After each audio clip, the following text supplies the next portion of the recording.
notte e giorno, chiuse nel semibuio delle camerette, prigioniere di un congegno di mercato, obbedienti al gestore, il padre padrone.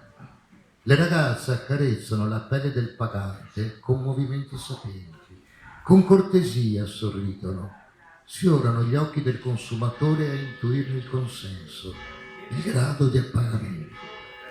Matteo dice che nel regno dei cieli loro andranno avanti, intanto annegano le mani nel sudore e negli umori del cliente. Il cielo sta fuori, in alto, e non dice niente.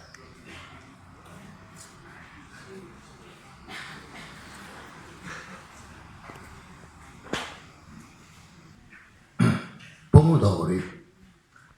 Sbarcano i nuovi schiavi.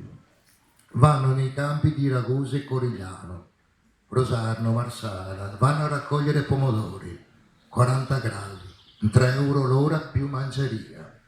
Il caporale comanda quante braccia oggi, quante domani, dice quante casse, quanti pezzi, dalle 5 fino alla fine del sole.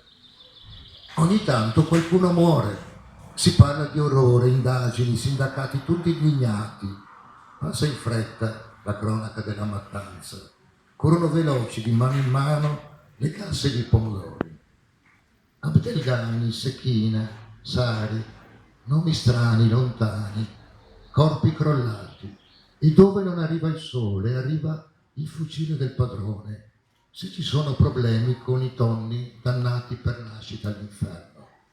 Noi compriamo le casse a buon mercato, facciamo la passata per gli inverni.